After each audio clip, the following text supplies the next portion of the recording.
بسم اللہ الرحمن الرحیم۔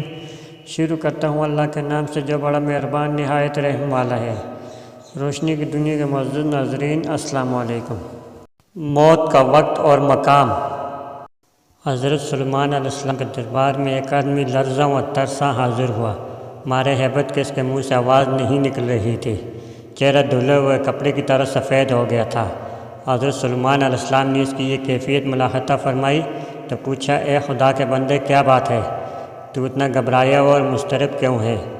اس نے عرض کیا، یا حضرت، مجھے حضرت جبرائیل علیہ السلام نظر آیا۔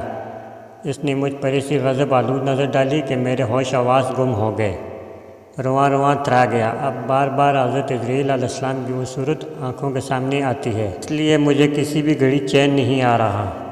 اس نے التجا کی کہ آپ ہوا کو حکم دیں کہ وہ مجھے یہاں سے ہزاروں میل دور ملک ہندوستان میں چھوڑ آئے۔ ممکن ہے کہ اس تدبیر سے میرا خوف کچھ دور ہو جائے۔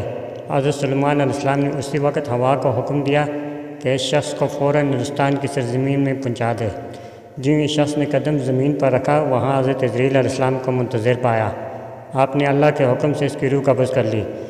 دوسرے دن حضرت سلیمان علیہ السلام نے بوقت ملاقات حضرت جبرائیل علیہ السلام سے دریافت کیا کہ آپ نے ایک آدمی کو اس طرح غور سے دیکھا تھا کہ تمہارا ارادہ اس کی روح کو قبض کرنا تھا یا پھر اس بیچارے کو غریب الوطنی میں لاوارث کرنا تھا؟ حضرت جبرائیل علیہ السلام نے جواب دیا کہ میں نے جب اس شخص کو یہاں دیکھا تو حیران ہوا۔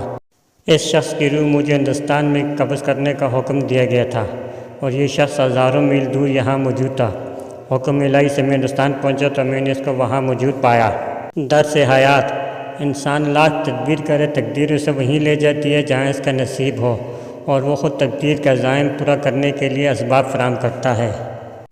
اگر ویڈیو اچھی لگے تو اسے لائک اور شیئر کریں، اور ساتھ چینل کو سبسکرائب کریں اور گھنٹی کے بٹن کو دبا کر آل نوٹیفیکیشن پر کلک کریں تاکہ ہماری ہر آنے والی ویڈیو آپ کو سب سے پہلے مل سکے۔ انشاءاللہ کسی اور اچھی ویڈیو میں دوبارہ حاضر ہوں گا۔ السلام علیکم، اللہ حافظ۔